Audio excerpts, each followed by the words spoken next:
1 साल 6 माह का अरसा हो गया है और अरशद शरीफ के किसी भी कातिल को ना कीनिया ना पाकिस्तान में गिरफ़्तार किया गया है, ना नामज़द किया गया है, ना ही कोई ख़ास तहकीकात की गई हैं। मुझे ऐसा लगता है कि ये जो हमारे पीछे इमारतें हैं ना, ये सिर्फ इमारतें ही हैं सीमेंट की बनी हुई, और ना यहाँ पे ऐसी कोई कानून साजी हो रही है कि सहाफ़ियों के लिए उनकी सेफ़्टी के लिए कुछ करना है, ना यहाँ पे कोई ऐसे फ़ैसले आ रहे हैं कि जिससे हम कहें कि वो सहाफ़ियों की जानो माल के लिए कुछ कर रहे हैं। सहाफ़ी हर तरह से इस वक्त इस्तेहसाल का शिकार हैं, चाहे वो माशी तौर पे हों, चाहे नौकरी के उनकी नौकरियां ख़तरे में हैं, तमाम तौर पर जो है वो उनका इस्तेहसाल है। और बहुत से सहाफ़ी इस वक्त शदीद तौर पर हरासानी का शिकार हैं, चाहे ख़वातीन हों मर्द हों। और आप ये देख लें कि हो कुछ नहीं रहा। अब अरशद का केस तो ऐसे ही बंद कर दिया गया है जैसे अरशद ज़्यादा मुहिब्बे वतन कौन होगा। आपने कभी उसको ऐसा कोई बात करते हुए देखा जो इस मुल्क के या रियासत के ख़िलाफ़ हो, लेकिन पोर्ट्रे कुछ ऐसा किया गया और हमें भी ऐसा फ़ील कराया गया कि जैसे आप जो हैं वो एंटी स्टेट हैं या आप एंटी इंस्टीट्यूशंस हैं। हम बिल्कुल भी ऐसे नहीं हैं, हम इसी मुल्क में हैं, टैक्स पेयर भी हैं, यहीं रह रहे हैं, मुल्क छोड़ के भी नहीं गए। लेकिन इंसाफ का ना मिलना बहुत तकलीफ़ देह है।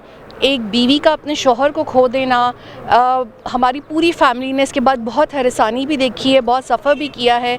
लेकिन मुझे इन इमारतों में बैठे हुए लोगों से बड़ा शिकवा है कि जो भी एक आता है इक़्तिदार में, जिसको भी ओहदा मिलता है, वो सिर्फ छोटा बन के क्यों अपने आप को साबित करता है, वो छोटा क्यों बन जाता है। जितना बड़ा ओहदा है उतने बड़े इनके दिल क्यों नहीं है, हर कोई अपनी अना का ग़ुलाम क्यों है। अरशद शरीफ पर जिन्होंने 16 मुकदमे दर्ज कराए, सब जानते हैं वो कौन है, वो आगे सहाफ़ियों के ऊपर भी मुकदमे दर्ज कराएंगे। लेकिन इनमें इतनी मजाल नहीं, किसी एक को बुला के उसकी सरजनिश ही कर देते। मुकदमा करना, उनको सज़ा देना तो बहुत दूर की बात है।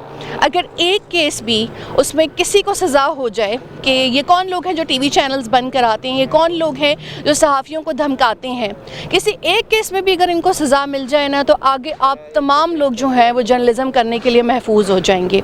लेकिन आप इदारों पे बात करो, वो बगावत है। सियासी जमातों पे बात करो तो वो जो है उनकी ट्रोल्स टीम्स आपका जो हाल करती हैं। तो हम ख़वातीन सहाफ़ी तो खैर बहुत इज्तनाब करती हैं कि हम सोशल मीडिया इंटरेक्शन या नॉर्मल इंटरेक्शन लोगों के साथ ना करें। But for me I am very hopeless. Government of Pakistan तो कोई एग्जिस्ट ही नहीं करती ना, इन्हीं लोगों ने 16 मुकदमे करवाए थे, तो ये क्या इंसाफ देंगे। लेकिन और भी रियासती इदारे हैं जिनमें बड़ी बड़ी शख्सियात बैठी हुई हैं, वो कुछ कर सकते थे अरशद शरीफ के लिए। यहाँ के मुजरिमान पे हाथ डालते हुए डरते हैं तो कम अज़ कम कीनिया के उन पुलिस वालों को ही सज़ा दिलवा देते जिन्होंने गोली चलाई थी। लेकिन अरशद को ट्रैप किया गया, वहाँ भेजा गया और उनको कत्ल ही करना था, इसलिए वहाँ भेजा गया। अगर वो यहाँ होते तो महफूज होते, इसलिए मैंने भी इस्लामाबाद नहीं छोड़ा, जैसा भी ये अपना मुल्क है। लेकिन यहाँ पे जो बड़े बड़े ओहदों पे छोटे छोटे लोग बैठे हुए हैं, उन्होंने बहुत डिसअपॉइंट किया है। 1 साल 6 माह हो गए हैं, एक सहाफ़ी को कत्ल करने और करवाने वालों में से किसी एक को भी सज़ा नहीं हुई। Thank you.